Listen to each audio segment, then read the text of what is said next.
Well, it's Sean and Stacy celebrating our 30th wedding anniversary. We are doing a 13-night transatlantic cruise from Southampton to Fort Lauderdale. We just spent 3 days in London having a great time. We did some things like we saw the Tower of London. We went to the Warner Brothers Harry Potter studio tour. That was all very cool. But now we are leaving Southampton. Cue the music. Very nice. Anyway, I am not going to be recording all the minutiae of the day-to-day activities, but I am going to try to capture some of the more interesting things like the menus you may not normally see because these ships just normally do a 7-day cruise. So I'm going to try to get the more interesting menus, some of the activities that they schedule that you wouldn't see on a regular cruise, and then we'll see what else happens.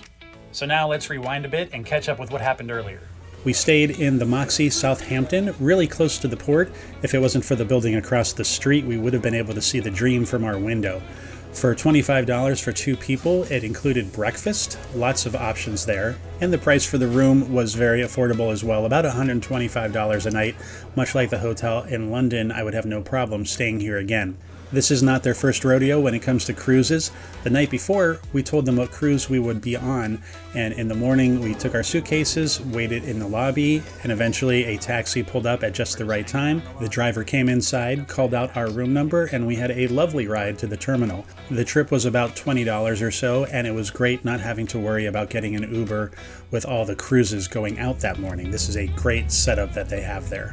What was not a great setup, though, was Disney's organization at the terminal. For some reason, this seemed like the first time that they've ever run a cruise. We arrived, we got out of the taxi with our luggage. We just got in this big line that we saw. There were no signs telling us where to go. Across the way is where you had to drop off our luggage. We eventually figured that out. After waiting outside for 30 minutes or so, a cast member finally started coming down the line, looking for people with specific port arrival times. And it was our turn, so we got to go inside and get into the correct queue. From there, it moved pretty quickly. We ended up going into the next room where they started checking tickets and passports and things. So the whole procedure up to this point seemed really unorganized, and I know a lot of people had to wait a lot longer than we did. All right, we're checking in. Is it real? No, not yet.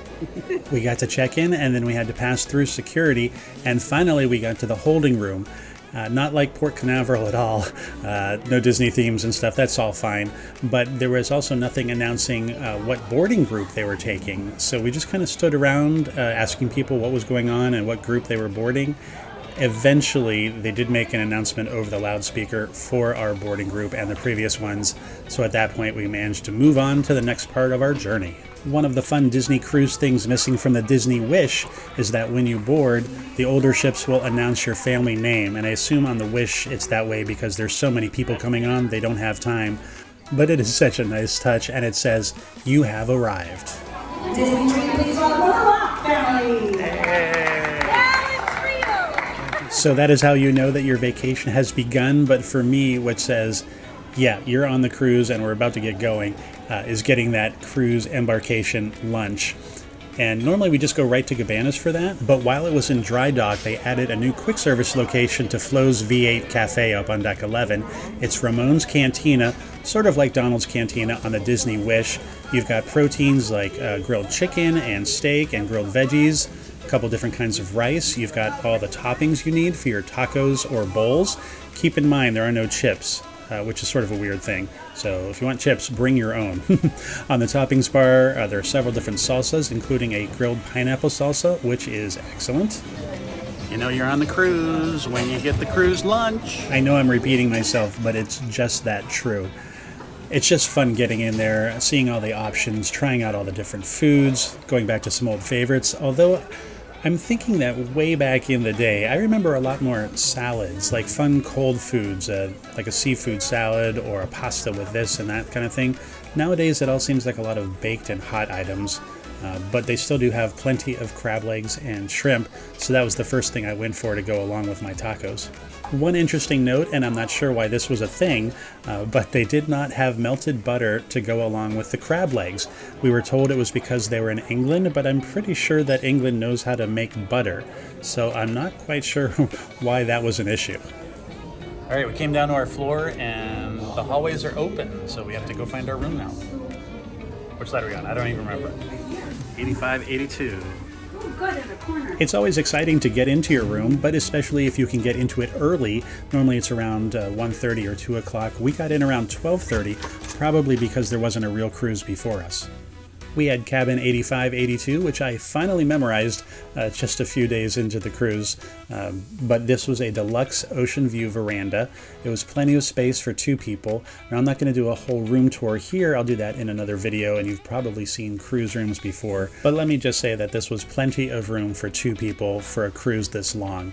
We had the space under the bed. I actually got to take out my clothes and put them into drawers and the closet. Sometimes when we've gone with kids, I just keep all my clothing in the suitcase, and that's worked out just fine. If you are going on a cruise this long with more than just 2 people, you probably want to opt for the family ocean view veranda. You just need that extra dozen or 2 feet of space to make it a comfortable cruise, to give you enough room to move around, get dressed and prepared and that kind of thing. All right, we've got our home for the next 2 weeks or so. Look at that view of Southampton, but yes, an IKEA. We're going down to guest services because in our room we discovered gold castaway lanyards, and we're platinum. It's our first platinum, so we got to go get those replaced. Look, we discovered a character. It's Pluto, and there is no line. No line for Pluto. They did not actually have any platinum room gifts at guest services, and that was fine. They showed up in our cabin a few hours later. But now we had some spare time, so we decided just to walk around and reacquaint ourselves with the layout of the Dream. We are just excited to be on a Disney ship that has a promenade that goes all the way around. No going up steps or inside or blah, blah, blah, blah. You can just walk this thing all the way around. I only mention that because the last ship that we were on was the Disney Wish, and the Wish is notable for not having a promenade that goes all the way around on one level, and that's something that people have complained about, so it's nice to have that on the Dream. Something else that happened to the Dream while it was in dry dock, Disney took the area that was the edge, the pre-teen club that was in the non-operational funnel, and changed it into a luxury suite. So they had to find somewhere else to put the edge, and what they did was take the Vibe, which is the 13 to 17-year-old club, and they carved out a section of that and devoted that to the edge. So the edge is fairly spacious, maybe about the same size that it used to be. The Vibe has been cut maybe by a third.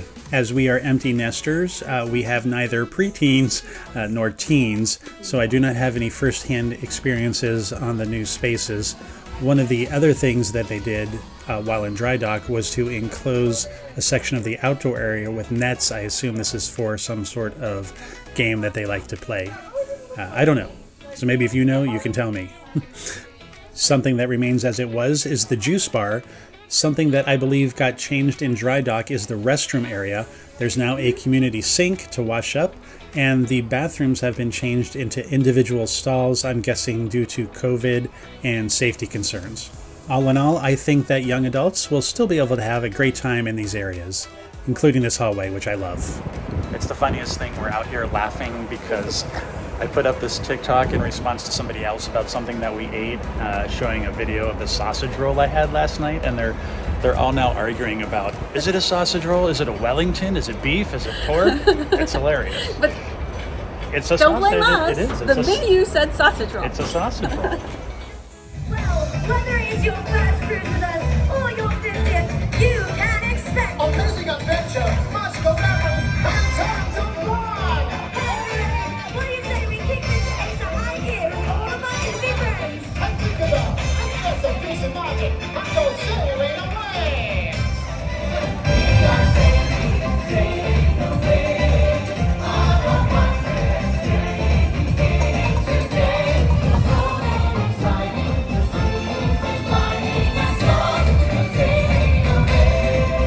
It's time to welcome some of our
right, we were up here waiting for 30 minutes in the freezing cold weather, not going. Went to the room for 2 minutes, now we're going. Another thing that Disney changed while in dry dock, they expanded the concierge deck area, so now you cannot get from the mid deck up to the front of the ship on the starboard side. You have to go around to the port side. This is it. We are finally on our way. We are leaving Southampton at full steam, just like the Titanic, but hopefully not just like the Titanic.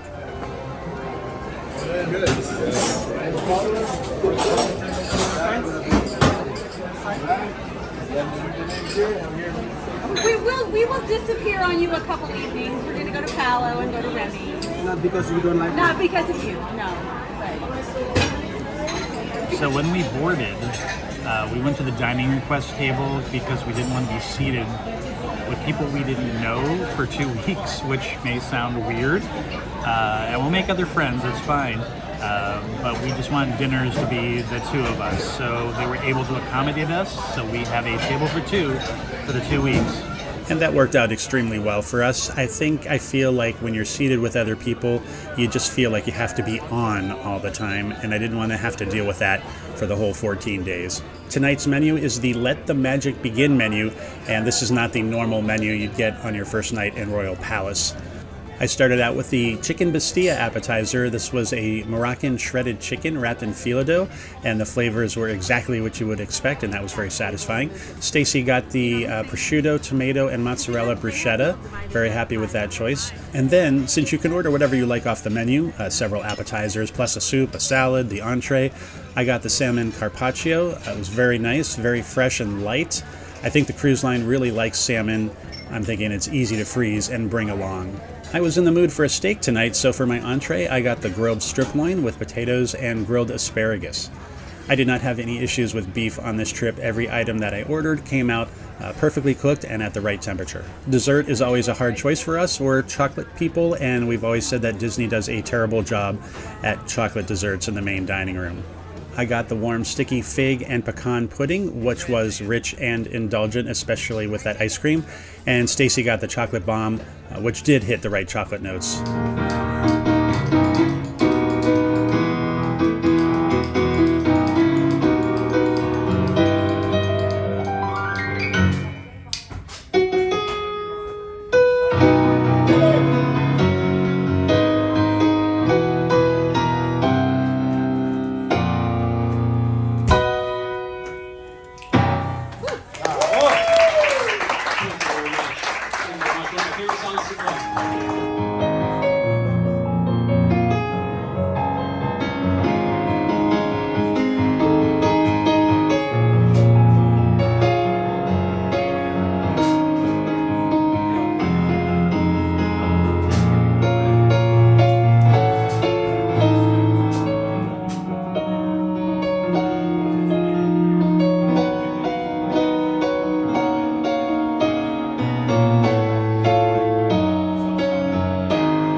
And that was Embarkation Day on the Disney Dream for our 13-night transatlantic cruise. Tomorrow we've got a day at sea. Can't wait to just relax and enjoy the ship.